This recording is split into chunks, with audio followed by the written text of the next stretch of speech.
अस्सलाम वालेकुम। अच्छा, इंग्लिश में अॼु असां पार्ट्स ऑफ स्पीच शुरू कयूं था। कल्ह बि मां हिन ते हिकिड़ो नंढिड़ो वीडियो ठाहियो हुयो त तरतीब छा हूंदी, ऐं हाणे बि थोरो हिन में गाइड कयां थो पियो। त असां वटि 4000 स्टूडेंट इनरोल थिया आहिनि ऐं हर स्टूडेंट जी प्रायोरिटी हूंदी आहे त जेके मुंहिंजा एरियाज़ पढ़ियल आहिनि उहे स्किप करे बाक़ी एरियाज़ ते हलिया वञो। सो ईअं न थींदो, असांखे सभिनी खे गॾु खणी हलणो आहे। बिल्कुलु बेसिक खां स्टार्ट कंदासीं ऐं जंहिंजो इहे शयूं या इहे एरियाज़ पढ़ियल आहिनि उहो थोरो पेशेंस रखनि, अॻिते हली उन्हनि जे कम जूं शयूं ईंदियूं। ठीकु आहे, सभिनि सां गॾु हलणो पवंदो आहे पूरी क्लास में। मिसाल क्लास में 50 ॼणा आहिनि, तव्हांजूं कुझु शयूं पढ़ियल आहिनि त उनखे स्किप नथा करे सघूं, छो जो असांखे हिकिड़ो पूरो बेसिक खां स्टार्ट करिणो हूंदो आहे। सो हाणे अॼु शुरू कयूं था पार्ट्स ऑफ स्पीच। अच्छा, मां वरी क्लियरली ॿुधाईंदो हलां त कोई बि मां इंग्लिश जो एक्सपर्ट न आहियां, मुंहिंजो सब्जेक्ट मैथ आहे। पर छो जो करे मां जेको आहे सो मुख़्तलिफ़ क़िस्म जूं टेस्टूं क्वालीफाई कयूं आहिनि, उनमें हर सब्जेक्ट खे कीअं क्रैक कजे ऐं उनमें जेके मख़सूस एरियाज़ आहिनि उहे मुंहिंजा तयारु थियल आहिनि। पोइ जेके एरियाज़ मुंहिंजा तयारु थियल आहिनि उहा मां नॉलेज तव्हां ताईं कोशिशि कंदो आहियां ट्रांसफ़र कयां। सो हिन में मूंखे एज़ ए एक्सपर्ट न खणिजे, बल्कि तव्हांखे एतिरो तयारु करे वेंदुमि जो इनशाला तव्हां इंग्लिश जो पोर्शन ईज़ीली क्रैक करे वेंदो। अच्छा, हाणे शुरूआति कयूं था पार्ट्स ऑफ स्पीच, जंहिंखे पाण सिंधी में चवंदा आहियूं ॻाल्हाइण जा हिसा। हाणे इहो एग्ज़ाम में कीअं इंपॉर्टेंट आहे, इन मुंहिंजो क्वेश्चन कीअं ईंदा आहिनि। हाणे ॻाल्हाइण जा हिसा छा आहिनि? ॻाल्हाइण जा हिसा हूंदा, कोई बि तव्हां सेंटेंस लिखंदो, हे बेसिकली 8 हूंदा आहिनि, नाउन, प्रोनाउन, वर्ब, एडवर्ब वग़ैरह। सभिनि जा मां नाला लिखां थो, 1 बाय 1 हिकु हिकु तव्हांखे सम्झाईंदुमि बि। सो कोई बि तव्हां सेंटेंस लिखंदो उहो जेको आहे या नाउन हूंदो, या प्रोनाउन हूंदो, या वर्ब हूंदो, एडवर्ब हूंदो, एडजेक्टिव हूंदो, अहिड़े तरीक़े सां प्रीपोजिशन हूंदी, इंटरजेक्शन हूंदी या कंजक्शन हूंदी। यानी ॻाल्हाइण जा जेके 8 हिसा आहिनि या पार्ट्स ऑफ स्पीच, उन्हनि मंझि को न को उनजी हैसियत जेका उन मंझि हूंदी। मिसाल घर में 8 फ़र्द आहिनि या 10 फ़र्द आहिनि, सो उन्हनि मां असां मिसाल चयो था को उन्हनि मां भाउ हूंदो, को भेण हूंदी, को पीउ, को माउ, हर कंहिंजो हिकिड़ो स्टेटस हूंदो आहे न। सो हिते बि असां स्टेटस ॾिसंदा आहियूं त जुमिलो त आहे। मिसाल था वठूं, बॉल किक्ड, ठीकु आहे, शी, या जुमिले में ठाहियूंसि शी किक्ड अ बॉल। सो असां ॾिसंदासीं त शी जेको आहे इहो असांजो प्रोनाउन आहे, बॉल जेको आहे असांजो नाउन आहे, अहिड़े तरीक़े सां किक्ड जेको आहे असांजो छा आहे, वर्ब आहे। ईअं तव्हांखे जुमिले में ॾिनल हूंदो आहे, उन मां तव्हांखे ॻोल्हण जे लाइ चवंदा आहिनि। ऐं तव्हांजो हे पढ़ियल हूंदो त पोइ तव्हां हिन जूं टाइप्स बि पढ़ी सघंदो, हिन में ॿियूं खोड़ सारियूं शयूं हूंदियूं आहिनि। सो पहिरियों इन्हनि खे सम्झणु ज़रूरी आहे। हाणे अचो त 1 बाय 1 इन्हनि खे सम्झी वञूं था पिया। सभिनि खां पहिरियों हूंदो आहे असांजो नाउन। ठीकु आहे, शयुनि खे जेतिरो आसान रखंदो ओतिरो तव्हां लाइ सिंपल थींदो। पहिरियों आसान शयूं पढ़ो, सिंपल कॉन्सेप्ट पढ़ो, पोइ उन्हनि जी गहराई में वञो। ठीकु आहे। अच्छा, हाणे नाउन चइबो आहे सिंपली इस्म खे, का बि अहिड़ी शइ जंहिंजो नालो, काई बि शइ जंहिंजो तव्हां नालो रखी सघो उहो नाउन आहे। सिंपल हे पेन जेका आहे इहो हिन जो नाउन आहे। हाणे हिनखे ॾिसी असां हिनखे पेन छो था चऊं, छो जो हिन जो नालो रखी सघूं था पिया। का बि अहिड़ी शइ, सिंपल डेफिनेशन तव्हांखे ॿुधायां थो पियो।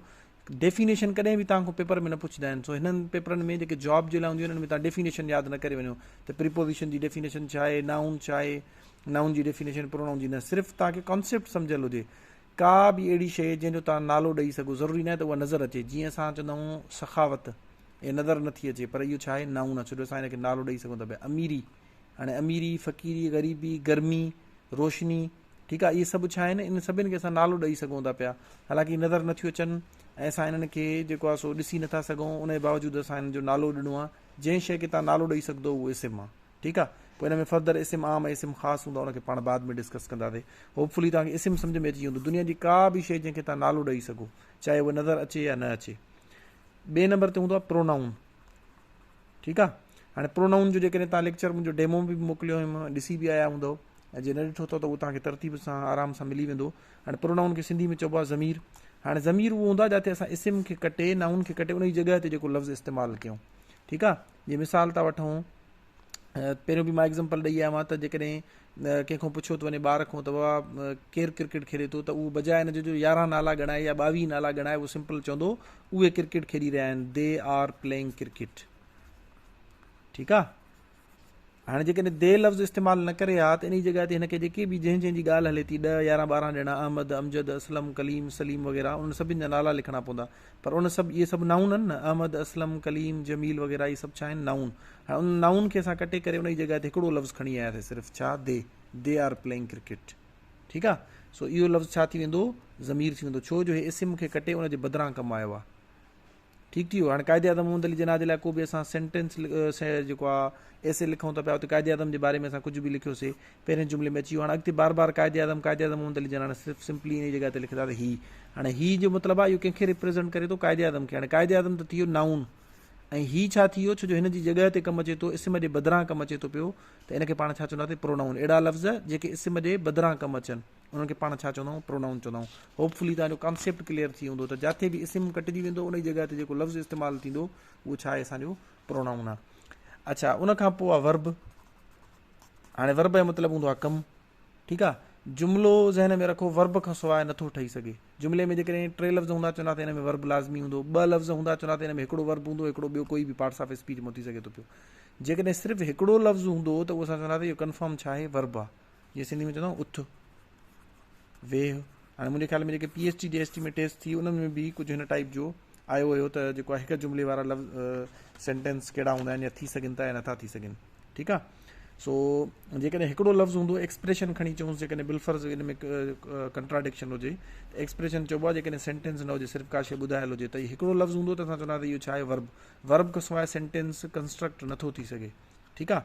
सो वर्ब सिंपली कमु हूंदो आहे। इन जा 3 क़िस्म हूंदा आहिनि, हिकिड़ो हूंदो आहे first form of verb, second form ऐं थर्ड फॉर्म, ठीकु आहे। मिसाल था वठूं, ईट माना खाइणु, इहो फर्स्ट फॉर्म आहे।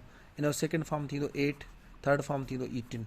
हाणे पूरी नंढनि क्लासिस में तव्हां पढ़ी आया हूंदो, हिन जी पूरी लिस्ट हूंदी आहे, यादि करणी पवंदी आहे। घणा हूंदा आहिनि जंहिंजी जीअं मिसाल प्ले, उनजे आख़िर में सिर्फ़ु ED हणण सां उनजो सेकेंड ऐं थर्ड फॉर्म ठही वेंदो आहे। जीअं प्लेड, प्लेड, थर्ड फॉर्म ऐं सेकेंड फॉर्म चवंदसि प्लेड, ED पोयों अची वियो। कंहिंजो वरी डिफरेंट हूंदा, जीअं ईट, एट, ईटिन, ईअं मुख़्तलिफ़ हूंदा आहिनि। सो इहा पूरी लिस्ट तव्हांखे प्रोवाइड कंदासीं, ऐं ऑलरेडी तव्हांजी पढ़ियल हुजणु खपे। जेको असांजो नेम्स ऑलराउंडर बुक आहे उन में बि इहा लिस्ट ॾिनल आहे, 2-3 पेजिस ते आम जेके बि वर्ब आहिनि उतां तव्हां यादि करे वठंदो, ठीकु आहे। 3 असांजा पार्ट्स ऑफ स्पीच थी विया, नाउन, प्रोनाउन ऐं 3 नंबर ते वर्ब। सिर्फ़ु बेसिक कॉन्सेप्ट ॾियां थो पियो। अच्छा, हाणे उनखां पोइ आहे एडजेक्टिव। हाणे एडजेक्टिव हूंदो आहे जंहिंखे पाण चवंदा आहियूं सिफ़त। हाणे जीअं नाले में ज़ाहिर आहे सिफ़त, सिफ़त जो मतिलबु आहे इहो न हूंदो आहे त सिर्फ़ु उनजी क्वालिटी ज़ाहिर करे। अहिड़ो लफ़्ज़ जेको इस्म या ज़मीर, मिसाल चयो थे ही, इहो ज़मीर आहे, या चयो थे असलम, इहो नाउन आहे। हाणे इनखे जेको क्वालिफाए करे, इन जे बारे में वधीक एक्सप्लेनेशन ॾे, इन जे बारे में वधीक ॿुधाए। हाणे असलम तव्हांखे चयमि, तव्हांखे काई ख़बर नथी पए त असलम थुल्हो आहे, डिघो आहे, सनो आहे, छा आहे। लेकिन चयोसीं असलम इज़ अ टॉल गाय।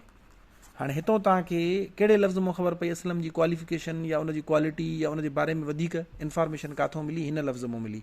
त असलम जेको आहे उहो छा आहे, डिघो आहे। हिन लफ़्ज़ मां बि न मिली, हिन लफ़्ज़ मां बि न मिली। या ईअं खणी चऊं था सघो था त गाए, इन मां इहा ख़बर पई त मर्द आहे या औरत आहे, इहा ख़बर पई।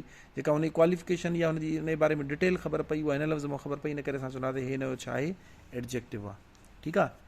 हाणे केट मां लिखियुमि, तव्हां चवंदो नाउन आहे, छो जो इहो नालो आहे, ठीकु आहे। हाणे केट नालो त आहे, हाणे इन जे बारे में का ख़बर नथी पए त इहे कहिड़े कलर जी आहे, थुली आहे, सनी आहे, छा आहे, का ख़बर नथी पए। जॾहिं मां चवंदुमि ब्लैक केट, हाणे तव्हां छा थी वेंदो, सम्झी वेंदो त इहा कारे कलर जी ॿिली आहे, माना इन जे बारे में एक्स्ट्रा इन्फॉर्मेशन मिली वई। पहिरियों सिर्फ़ु इहा ख़बर हुई ॿिली, हाणे हिन लफ़्ज़ उन जे बारे में वाधारो करे छॾियो, उनजी अञा वधीक पिक्चर असांजे साम्हूं वाज़े थी वई, त इहे छा थी वेंदो, एडजेक्टिव थी वेंदो, जेको उन जे बारे में वधीक क्वालिफाए करे।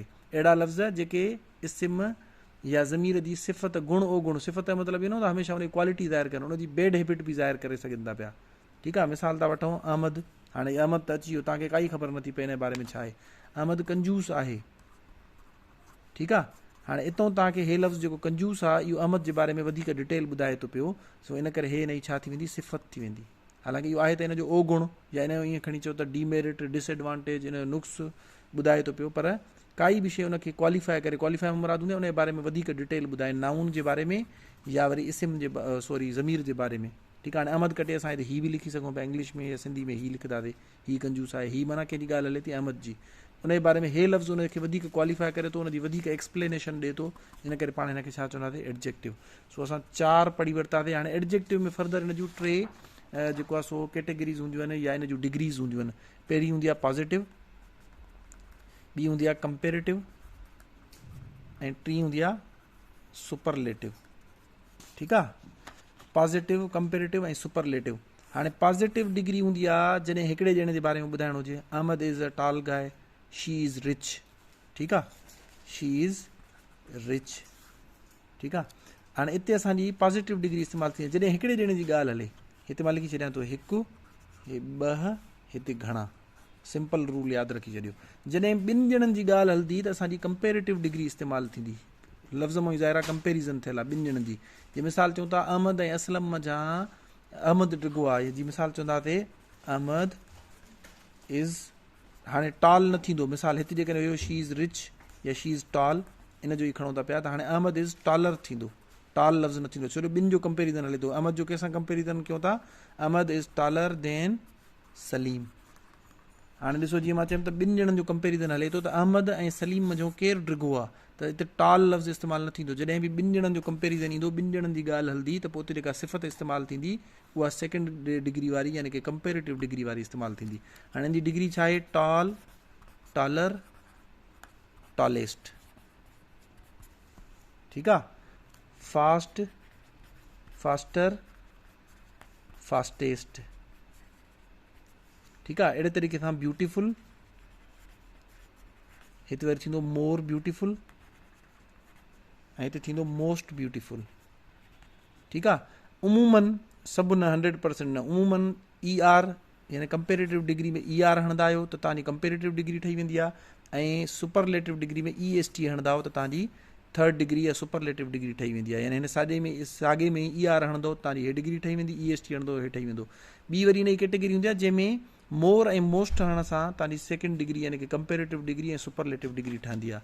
उहे कहिड़ा लफ़्ज़ हूंदा आहिनि जंहिंजो उचार ॿिनि अखरनि में अचे। हाणे तव्हां हिते ॾिसी सघो था पिया ब्यूटीफुल, ब्यूटी अलॻि लफ़्ज़ आहे ऐं फुल जेको आहे अलॻि लफ़्ज़ आहे। अहिड़े तरीक़े सां हैंड सम, हितां ॾिसी सघो था पिया त हिन जे अंदरि ॿ उचार आहिनि, हिकिड़ो हैंड, ॿियो सम। जंहिं जा ॿ उचार हुजनि त उनजो हिन तरीक़े सां ठहंदो, मोर ऐं मोस्ट सां। हैंडसम सां हैंडसमर, हैंडसमेस्ट न थींदो, बल्कि छा थींदो, मोर हैंडसम ऐं मोस्ट हैंडसम थींदो, ठीकु आहे, छो जो ॿ उचार आहिनि। हाणे जंहिंमें बि ॿ उचार ईंदा, हिन में ॾिसी सघो था हिकिड़ो उचार आहे टॉल, फास्ट, पर हिन में ब्यूटीफुल, हैंडसम, ठीकु आहे। अहिड़े तरीक़े सां जंहिंमें ॿ उचार ईंदा उन्हनि में जेको आहे सो मोर ऐं मोस्ट इस्तेमालु थींदो। टियां वरी हूंदा आहिनि हिन में जंहिंमें को रूल फॉलो न थींदो आहे। जीअं मिसाल था वठूं गुड, हाणे न इन जो गुडर ऐं गुडेस्ट थींदो, न वरी मोर गुड ऐं मोस्ट गुड थींदो, बल्कि गुड जो थींदो बेटर ऐं बेस्ट।